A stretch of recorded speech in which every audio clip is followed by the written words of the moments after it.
Welcome to the Heartbreak Chronicles, where every story is a raw reflection of life. Hit that subscribe button to stay tuned, give us a like to show your support, and share this episode with your friends. Don't forget to leave a comment and let us know what you think. Now, let's dive into today's story. John sat in the dimly lit bar, a glass of Jack Daniels in his hand, the ice clinking gently in the glass with a crisp sound. His eyes were glazed over, his mind replaying the events of the last few weeks. Although there is no hard evidence, there are signs that make it impossible for him not to suspect that his beloved wife, Anna, may be cheating on him. This feeling was like a dark cloud hanging over their otherwise happy marriage. John recalled the subtle changes, Anna's frequent overtime work, the sudden increase in work dinners, and the look in her eyes that made her want to say something. Each of these little things may seem insignificant on its own, but when stacked together, they give John a pang of unease. He took a large gulp of whiskey, the spicy alcohol sliding down his throat, but it did nothing to quench the fire of doubt in his mind. John thought bitterly, maybe I'm thinking too much? Maybe I'm just too sensitive? But his instincts told him that there was more to it than meets the eye. While John was lost in his own thoughts, a familiar voice brought him back to reality. "John, there you are. I was worried about you." He looked up, and it was his best friend Alice. Alice took off her wet coat and sat down across from John. "Alice, how did you find your way here?" John asked with some surprise. Alice looked at him with concern and said, "I know you've been in a bad mood lately and figured you might come here." "John, what the hell is going on? You look troubled." John hesitated, but finally decided to confide his concerns to Alice. "Alice, I think Anna might have betrayed me." Alice's expression froze momentarily, and she took a deep breath as if organizing her words. Finally, she whispered, "John, I've actually noticed something wrong." John's heart sank as he eagerly asked, "What? What do you know? Tell me." Alice hesitated, but finally decided to tell the truth. "A few weeks ago, I overheard Anna's cell phone, and someone named Mark was calling her. Anna made a point of leaving the room when she answered the phone, which struck me as odd. Then I checked her cell phone, and I found this Mark, a guy Anna used to know." John felt a wave of vertigo as he asked with difficulty, "Mark? Are you sure?" Alice nodded and continued, "I did some research. Mark is a married man with 2 children. They seem to have reconnected through social media and have been messaging each other for weeks." John's heart dropped like a stone. He always thought he and Anna were happily married, but he never thought she would do something like this behind his back. He closed his eyes in agony, feeling a wave of dizziness. Seeing John's reaction, Alice gently reassured him, "John, I know this is hard for you to accept, but you need to calm down and think about what to do next." John's eyes snapped open, a spark of anger in his eyes. "What am I going to do? I'm going to make them pay. How could Anna do this to me? How could Anna do this to me? We've been married for 5 years, and I thought we were happy." Alice took John's hand and tried to calm him down. "I understand your anger, but acting impulsively will only make things worse. You need to gather more evidence before you decide what to do next." John took a deep breath and tried to calm himself. He knew Alice was right, but the pain and anger inside him couldn't be easily quelled. He looked at Alice and said in a slightly shaky voice, "Alice, thank you for telling me this. I need time to think it over." Alice nodded and gave John a hug. "I'll always be there for you, John. Whatever you decide, I'm on your side." Just then, John's cell phone suddenly rang. He glanced at it. It was Anna. He hesitated, but finally picked up the phone. "Honey, where are you? I'm a little worried about you." Anna's voice came through the phone, sounding concerned. John tried to sound as calm as possible as he fought back the pain and anger he felt inside. "I'm going out for a drink with a friend. I'll be home soon." "Okay, take care. I love you." "I don't know," Anna said. "Well, me too." John answered mechanically and hung up. Putting down his cell phone, John felt a wave of nausea. Anna's lies and betrayal were too much for him to take, but he knew it wasn't time for a showdown. He needs more evidence, a better plan. Looking at John's pained expression, Alice whispered, "John, whatever you decide, remember that you are not alone. I'll always be there for you, supporting you." John gave Alice a grateful look, then downed the rest of the whiskey in his glass. There was a determined gleam in his eyes. "Thank you, Alice. I know what to do. Anna and that Mark guy, they're both going to pay for what they did." Alice looked at John with some concern, but she knew that nothing she could say at this point would change his mind. She just hoped John wouldn't do anything he'd regret. As he left the bar, John's mind echoed the words his father had once said, "Son, never let the enemy know you're coming. We're going to strike directly and destroy them completely." Now, that phrase has a whole new meaning for him. That night, John returned home and looked at the sleeping Anna. His heart was full of mixed feelings. The woman he once loved is now the one who betrayed him. He gently caressed Anna's face and shed silent tears in the darkness. But soon, sadness was replaced by anger. John clenched his fists and swore in his mind that he would make Anna and Mark pay dearly for their betrayal. The seed of vengeance had taken root in his heart and was about to grow into a huge tree. The morning sun shone through the curtains in the bedroom, and John opened his eyes, feeling a splitting headache. Last night's alcohol and the shock of learning the truth had made it almost impossible for him to sleep. He turned his head to his side. Anna was already up, and the aroma of coffee filled the room. John braced himself to get up and walk into the kitchen. Anna was preparing breakfast and smiled when she saw him. "Good morning, dear. You drank a lot last night. How are you feeling?" John struggled to control his expression and managed to squeeze out a smile. "It's okay. Just a bit of a headache." He took the coffee from Anna and looked at her busy figure with mixed feelings. The woman he once loved was now a stranger. "By the way, dear," Anna said as she organized her papers, "I may have to work late today, so don't wait for me for dinner." John gripped the coffee cup in his hand, resisting the urge to question. He knew that now was not the time for a showdown. "Okay, be safe." "I'm sorry," he replied calmly. After leaving the house, John drove to a lawyer's office instead of going straight to the office. He needs to know about the divorce in order to prepare for the next move. The lawyer listened patiently to John's account and then said, "Mr. John, I understand your pain, but before you take any action, I suggest you gather enough evidence. That way, you'll have the upper hand in the divorce proceedings." John nodded. "I understand. So what do I do about property division?" The attorney advises, you can start by transferring a portion of the funds in the joint account to your personal account. Be careful, however, not to transfer all the funds, which could be viewed by the court as an act of bad faith. Upon leaving the law firm, John immediately began to work on his finances. He transferred half of the funds in the joint account to his own private account and froze the remaining funds. That way, Anna won't have easy access to the money. For the next few days, it was business as usual for John on the outside, but inside a storm was brewing. He began to watch Anna's every move closely and was looking for the right opportunity to test her. One night, when Anna said she had to work late again, John deliberately mentioned, "Honey, I met a guy named Mark today who said he was your old classmate. Do you remember him?" Anna's expression instantly became stiff. She quickly turned around and pretended to be organizing her things. "Mark? Oh, it seems to ring a bell, but it's been too long to remember." John noticed the tremor in Anna's voice and smiled coldly. He continued, "Really? He said he'd been in touch with you recently and mentioned you had a dinner date." Anna's movements visibly paused for a moment, then hastily explained, "Oh, that. It's a project for the company, and we need to work with his company. It's just a regular work meal." John nodded and didn't press the issue, but he knew that Anna's lies had caught up with him. This strengthens his resolve for revenge. The next day, John met his best friend Jerry. Jerry's a fighter. He used to fight in underground boxing. John knew that if he was going to teach Mark a lesson, Jerry would be the best help. "Dude, are you sure you want to do this?" Jerry asked with some concern after hearing John's plan. There was a flash of viciousness in John's eyes.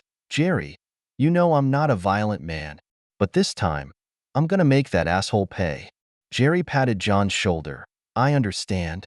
Since you've made up your mind, I'll go crazy with you for once. But remember, don't kill anyone." Later that night, John and Jerry drove a nondescript used car to the driving range Mark frequented. They waited patiently until Mark finished his training and walked to the parking lot. Just as Mark was about to open the car door, Jerry quickly rushed forward and punched him in the jaw. Before Mark could react, he was shoved into the trunk of his car. John stepped forward and looked down at the terrified Mark. Remember, this is just the beginning. If you go near Anna again, you'll get more than just a flesh wound next time. When he was done, John kicked Mark hard a couple of times and then closed the trunk. They quickly left the scene, leaving Mark groaning in pain in the trunk. When he got home, John felt a wave of mixed emotions wash over him. He knew that his actions could have serious consequences, but the pain and anger he felt inside was somewhat alleviated. The next morning, Anna looked distraught.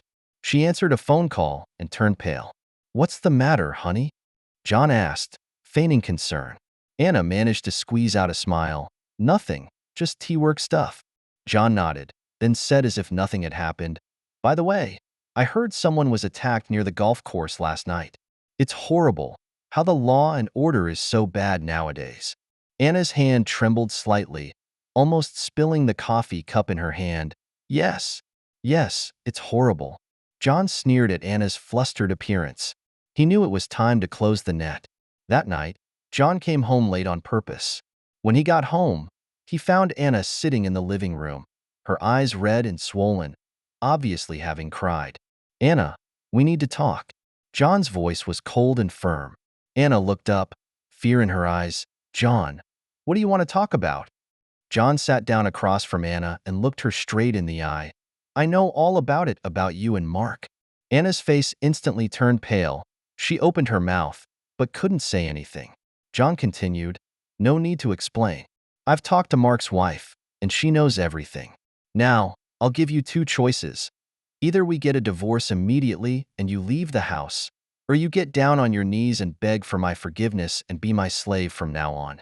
Anna broke down and fell to her knees, crying, "John, please forgive me. I know I was wrong. It was just an impulse, and I swear I'll never do it again." John looked at her coldly. "It's too late. Your betrayal has broken our marriage beyond repair. From now on, you're moving out. I'll have a lawyer contact you about the divorce." With that, John turned and went upstairs, leaving Anna alone in the living room, crying. He knew that this was just the beginning of revenge. Next, he had more plans to implement. The seed of vengeance has taken root in John's heart and is about to grow into a huge tree. His marriage may be over, but his quest for revenge has just begun. Early the next morning, John wakes up to find Anna no longer in bed. He walked downstairs and saw Anna sitting on the couch in the living room, her eyes red and swollen, obviously having had a rough night. "Good morning, Anna." "I'm sorry," John said coldly, as if greeting a stranger. Anna looked up with a pleading look in her eyes. "John, please give me another chance. I really know it's wrong, and I swear I'll never do it again." John sneered. "Give you another chance? Anna, do you really think I'm a fool?" Anna hastened to explain, "No, John. It was just a mistake, a stupid mistake. Nothing happened between me and Mark. We just—" "Enough." John interrupted her in a stern voice. "No more lies. I already know everything, including your hotel room." Anna's face instantly turned pale. She knew her lie had been exposed. John continued, "You know what? What hurts me most is not your cheating, but your deception. You've lied to me over and over again and treated me like a fool. Anna, our marriage is over." Anna broke down and cried, "John, please forgive me. I love you, and I really love you alone. It was just a spur of the moment." John looked at her coldly. "Love me? If you really loved me, you wouldn't have betrayed me. Anna, I'll give you 3 days to move out. In 3 days, I'll change all the locks." With that, John turned and went upstairs, leaving Anna alone in the living room, crying. He knew that his decision might be cruel, but it was the only way out. Over the next few days, Anna tried to save her marriage, but John was always cold. He had made up his mind to end the relationship and not give it another chance. On the third night, when John returns home, he finds that Anna has moved out. The house seemed so empty without her things. John stood in the center of the living room, suddenly feeling a loneliness he'd never felt before. Just then, the doorbell rang. John opens the door and realizes it's Alice standing outside. "I heard what happened," Alice said softly. Are you okay, John? John laughed bitterly. Good? How can I be good? Alice, I feel like my life has been destroyed. Alice walked inside and gave John a hug. I know you're in a lot of pain right now, but trust me, time will heal everything. John shook his head. No, Alice. Some wounds never heal. Anna betrayed me. She destroyed our marriage, and I'll never forgive her. Alice sighed. John, I understand how you feel, but please don't let hate blind you. Revenge doesn't make you happy. A coldness flashed in John's eyes. Maybe, but at the very least, I'm going to make them pay. Alice looked at John worriedly. What are you going to do? Instead of answering directly, John asked, Alice, would you do me a favor? Alice nodded without hesitation.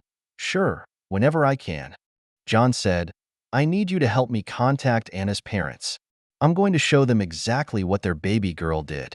Alice hesitated. John, are you sure you want to do this? It could completely sever your relationship with Anna's family. John sneered. Relationship? Alice, the moment Anna betrayed me, we had nothing to do with each other. Looking into John's determined eyes, Alice knew there was nothing she could do to change his decision. She sighed and said, Okay, I'll put you in touch with them. But John, please promise me one thing. Yes? Whatever you do, don't hurt yourself. Promise me, okay? Alice pleaded. John nodded. I promise. The next day, John got a call from Anna's parents. On the other end of the line, Anna's mother's voice trembled. John, is it true? Is Anna really? Yes, ma'am. John replied calmly. I'm sorry, but that's the way it is. Your daughter betrayed me and destroyed our marriage. Anna's mother's sobs came from the other end of the line, and she choked out, John, we apologize to you for Anna's behavior, but can't you really give each other another chance? John replied coldly, Ma'am, the opportunity has been given. Anna chose to lie to me instead of confessing. Our marriage is beyond repair. After hanging up the phone, John felt a wave of exhaustion. He knew that the call might cause Anna more trouble, but he didn't care. As far as he was concerned, this was just the beginning of the revenge. Over the next few days, John began working on his divorce. He hired an experienced attorney to ensure that he would not lose out on the division of property. At the same time, he began to investigate Mark's background, looking for weaknesses he could exploit. One night, John was sitting at home alone, reflecting on the events of the past few weeks.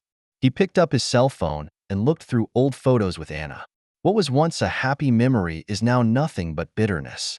Just then, the cell phone suddenly rang. It's an unfamiliar number. Hello? John picked up the phone. Is it John? A woman's shaky voice came from the other end of the line. I am. May I ask who you are? I'm Mark's wife. The woman said, I want to talk to you. John was silent for a moment, then said, Okay, where do we meet? The next day, John met Mark's wife at a coffee shop. She looked haggard, her eyes red and swollen. Thank you for being willing to see me. I'm sorry, she said softly. John nodded. What do you want to talk about? Mark's wife took a deep breath and said, I want to know. How did you find out about them? I never realized. John looked at the betrayed woman with a sudden surge of sympathy. He whispered, Sometimes, love can blind us. But when we start to doubt, the truth is often right in front of us. Mark's wife lowers her head and tears slide down her face. What should I do? I don't know if I should forgive him. John was silent for a moment, then said, That's a decision only you can make. But remember, whatever you choose, live for yourself, not for others. As he left the coffee shop, John had mixed feelings. He knew that his plans for revenge could affect innocent people, but he couldn't stop. Back home, John stood in front of the mirror and looked at his haggard face. He knew that the next few days were going to be tough, but he's determined to make Anna and Mark pay for their betrayal. The flame of vengeance burned in his heart, dispelling all hesitation and pity. John knew there was no turning back. The rain poured down as if the heavens were crying out for John. He stood in the backyard, looking at the fire in front of him, the flames burning stubbornly in the rain. Inside the fire were all the belongings Anna had left behind: clothes, jewelry, photos, even her favorite dress. John watched with an expressionless face as it all turned to ash. He knew that he was burning not only the objects, but also the memories and fantasies of love. "Is this really worth it, John?" asked Alice, standing behind him, worried. John didn't turn around, just said coldly, "Whether it was worth it or not doesn't matter anymore, Alice. What's important is that I make them realize that there is a price for betrayal." Alice sighed, knowing there was nothing she could do to change John's decision. All she could do was stand silently by and watch the fire, a symbol of finality, burn in the rain. After the fire went out, John went back inside, picked up the phone, and dialed Anna's parents' number. The phone was quickly answered, and Anna's mother eagerly asked, "John, is that you?" "Anna, she..." "Ma'am," John interrupted, "I think you know what your daughter has done. I've decided to divorce her, and that's irrevocable." There was a sob on the other end of the line, and Anna's father took the call. "John, we know Anna made a mistake, but can't we give her another chance?" "We can." "Enough," John snapped. "She doesn't stand a chance. From now on, I have nothing to do with your family. Bye." After that, he hung up the phone. A few days later, John received a call from his attorney informing him that the divorce had been finalized. Legally, he and Anna had gone their separate ways. After hanging up the phone, John felt an emptiness. He had thought that this moment would bring him relief, but in fact, he only felt more alone. Just then, the doorbell rang. John opens the door to find Alice standing outside with a bottle of wine in her hand. "I heard the divorce was finalized," Alice said softly, "and thought you might need some company." John lets Alice in, and the two sit in the living room drinking in silence. After a while, Alice spoke up, "John, what's next for you?" John shook his head. "I don't know, Alice. I feel like I've lost my way in life." Alice held John's hand.